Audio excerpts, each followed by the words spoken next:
Durante la visita de Joe Biden, Estados Unidos e Israel firman compromiso para impedir que Irán adquiera un arma nuclear. El presidente de Estados Unidos, Joe Biden, y el primer ministro de Israel, Yair Lapid, firmaron una declaración conjunta para evitar que Irán adquiera un arma nuclear.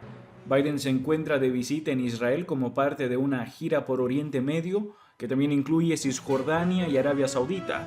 No permitiremos que Irán adquiera un arma nuclear, aseguró Biden en una conferencia de prensa conjunta tras la firma de la Declaración de Jerusalén con Lapid. La declaración incluye un texto sobre el uso de todos los elementos del poder nacional para impedir que Teherán consiga un arma nuclear. Estados Unidos subraya que el compromiso de no permitir nunca que Irán adquiera un arma nuclear forma parte de esta promesa y que está preparado para utilizar todos los elementos de su poder nacional para garantizar ese resultado, dice la declaración. El primer ministro israelí, por su parte, dijo que sus conversaciones con Biden se centraron en la amenaza iraní. No habrá un Irán nuclear. Esto no es solo una amenaza para Israel, sino para el mundo entero. Y discutimos algunos otros temas que vamos a mantener en secreto, añadió. Israel se opone a las negociaciones entre Irán y las potencias mundiales para reactivar el acuerdo nuclear del 2015, del que Washington se retiró en el 2018 bajo el mandato de Donald Trump. En virtud del acuerdo, Teherán se comprometió a limitar su actividad nuclear a fines civiles y, a cambio, las potencias mundiales acordaron retirar sus sanciones económicas contra Irán. Si este contenido es de tu agrado, no olvides comentar, suscribirte, dejar tu me gusta y compartir el video. Ayúdanos a crecer para llegar a más personas. Muchas gracias por tu apoyo. Lista de espera para pedir asilo en Estados Unidos causan frustración. Las oscuras listas de espera en la frontera de México para aspirar a la posibilidad de conseguir asilo en Estados Unidos siguen vigentes bajo el gobierno de Joe Biden y hacen que muchos migrantes bajen los brazos y crucen ilegalmente o se vean obligados a pasar meses en ciudades de la frontera aguardando noticias. El anuncio a fines de abril de que Estados Unidos se aprestaba a poner fin a las restricciones a los asilos asociados con la pandemia del coronavirus produjo una nueva ola de llegadas de personas decididas a pedir asilo. En Tijuana, un registro de solicitudes a través de la internet, manejado por la organización Al Otro Lado, llegó a tener 50,000 inscripciones. En Piedras Negras, un centro que ofrece servicios a los migrantes, recibió 2,000 pedidos antes de dejar de aceptar solicitudes. Las listas de espera fueron muy usadas bajo el gobierno de Donald Trump para hacer frente a un aumento en la cantidad de migrantes procedentes de México y América Central, a menudo en grandes caravanas. A partir del 2018 las circunstancias han cambiado ahora, pero el proceso sigue siendo confuso. Los migrantes a menudo no saben dónde inscribirse ni si las listas realmente existen. Surgieron nuevos episodios caóticos en momentos en que un aumento en los cruces se convirtió en una papa caliente para Biden, acusado por los republicanos de no hacer lo suficiente para frenarlos. En su encuentro con el presidente mexicano Andrés Manuel López Obrador del martes en Washington, Biden dijo que los retos por delante quedaron en evidencia con la muerte de 53 migrantes en un camión que fue abandonado en San Antonio, bajo un calor sofocante. El Servicio de Aduanas y Protección Fronteriza comenzó a recibir 70 solicitudes de asilo por día en San Diego. A fines de abril, la mitad de ellas seleccionadas por Al Otro Lado, que da prioridad a quienes más tiempo llevan esperando, y la otra mitad por Border Ángeles, que apunta a personas en albergues para migrantes de Tijuana. El gobierno de Biden dice que prioriza a los más vulnerables, expresión que incluiría a los migrantes LGBTQ y a aquellos con problemas de salud o que enfrentan peligros físicos inminentes en México. El criterio de selección, no obstante, es ambiguo y un misterio para muchos. Organizaciones no gubernamentales desempeñan un papel clave en la selección de migrantes y en las comunicaciones con las autoridades de Estados Unidos, de acuerdo con el comisionado de Aduanas y Protección Fronteriza, Chris Magnus. ¿Es un sistema perfecto? Ciertamente no lo es, pero estas relaciones han sido una parte muy importante de esta ecuación, dijo Magnus en una reciente entrevista.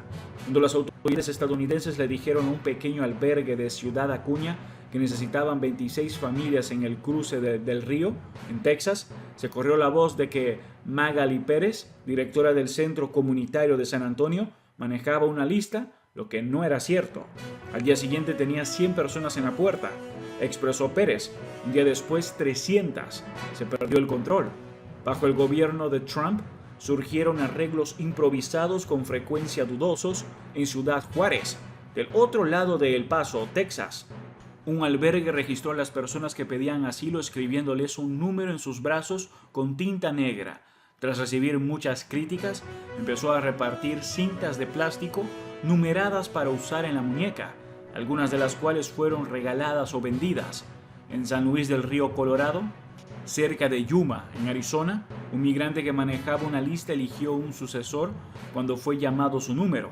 En Piedras Negras, la municipalidad nombró al propietario de un restaurante para que supervisase otra lista. El gobierno de Biden mantuvo la política de Trump de negar a los migrantes la posibilidad de pedir asilo para evitar la propagación del COVID-19. Un juez federal dispuso que se podía mantener esa política, conocida como Título 42, más allá del 23 de mayo, cuando debía expirar.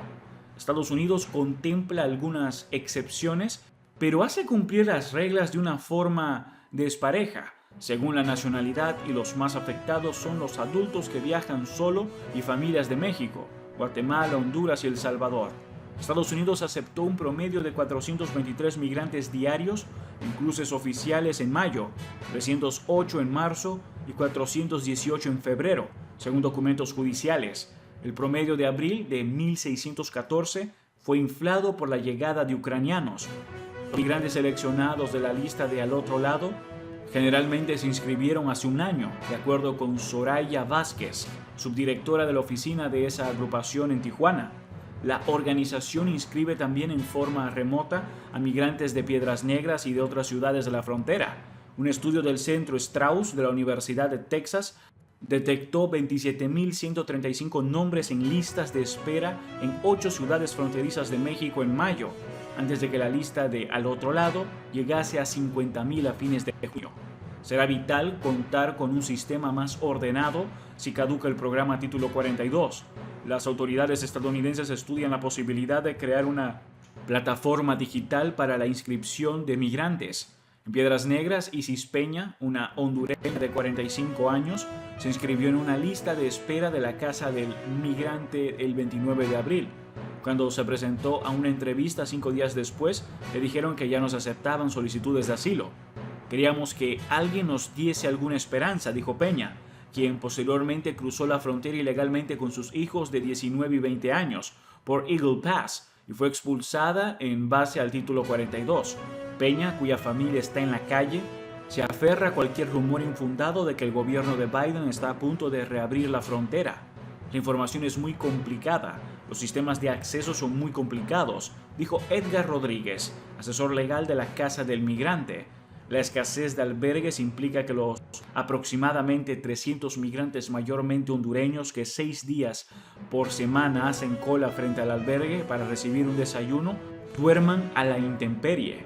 Mientras un grupo de mujeres esperaba que les sirviesen comida en junio, una de ellas gritó de júbilo y mostró un mensaje que le había llegado de un abogado de Al Otro Lado. Felicidades, aprobaron su solicitud de parole humanitario, decía en el mensaje. Incluía instrucciones para que se presentasen en el cruce de Eagle Pass al día siguiente a las 5 de la mañana. Kenia Carcamo, quien fue expulsada tras cruzar por Eagle Pass, dijo que jamás oyó hablar de esa lista. Es una ruleta de la suerte, comentó. Joan Leiva, gay que dice escaparle a la persecución en Honduras, se inscribió con Al Otro Lado en mayo y durmió en un parque de Ciudad Acuña con otros migrantes hasta que los echó la policía. Estamos a la deriva, dijo Leiva, de 31 años. No sabemos a dónde ir a buscar información. Nadie nos dice nada. Eso es todo por ahora. No olviden comentar y suscribirse. Hasta el próximo video.